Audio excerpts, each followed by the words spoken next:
খুশির রাজা, জ্ঞানের রাজা, রসিক রাজা।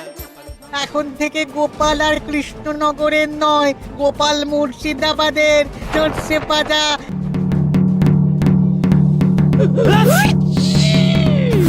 কি হলো? হুজুর, মনে হচ্ছে আপনার সৈন্যদল হাঁটছে। হ্যাঁ? হুজুর, হাঁচিকরের বন্যা সব সৈন্য 10-12টা করে হেঁচে ফেলেছে।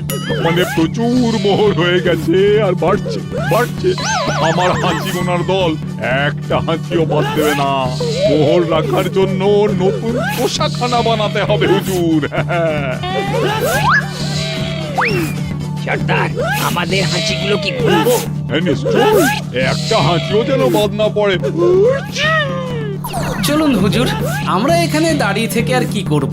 ওরা হাঁচুক আর হাঁচি গুনুক। চলুন নবাব বাহাদুর, আপনার জন্য কৃষ্ণনগরের রাজাতীর্থ অপেক্ষা করছে। হুজুর, আমার মনে হয় আমাদের কৃষ্ণনগরে এখন আর দেরি করা উচিত হবে না।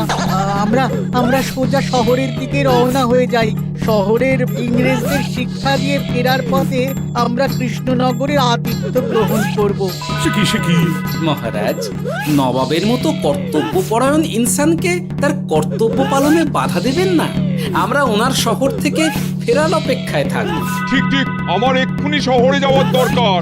ইংরেজরা সব নিয়ম কানুন ভেঙে চুরে যা ইচ্ছে তাই করতে আরম্ভ করেছে। উচিত সৈন্যদের ডাক দাও, চলো রওনা হই।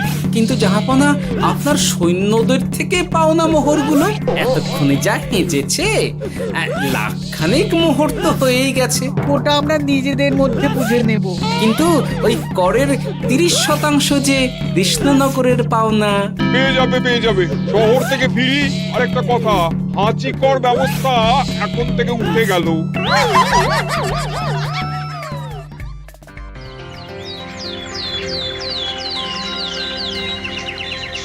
মহারাজ, কিভাবে গোপাল ভাঁড় মহাশয় নবাবের উন্মাদের মতো জারি করা ওই হাঁচিকর থেকে আমাদের সকলকে রক্ষা করেছেন তা আমরা সকলেই জানি।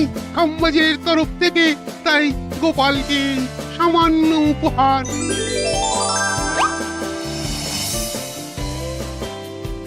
ওহ গোপাল, সত্যি তোমার জবাব নেই। কিছুই হতো না যদি না বিজ্ঞানী ওই হাঁচি চূর্ণ আবিষ্কার করত। এই উপহারের অর্ধেক কিন্তু বিজ্ঞানী। সবই তো বুঝলাম, নবাবকে সৈন্য সহ নিমন্ত্রণ থেকে সৈন্যদলকে হাঁচি চূর্ণ মাখানো চাঁদোয়ার তলায় ঢোকানো পর্যন্ত। কিন্তু চাঁদোয়া থেকে হাঁচি চূর্ণ ঝরে পড়লো কি করে, সেটাই তো বুঝলাম না। এটা তুমি বলো বিজ্ঞানী। শব্দের বাতাসে কম্পন তৈরি হয়। গোপালের হাততালিতে আমার ঘরের শাড়ি থেকে হাঁচির জন্য ঝরে পড়েছিল।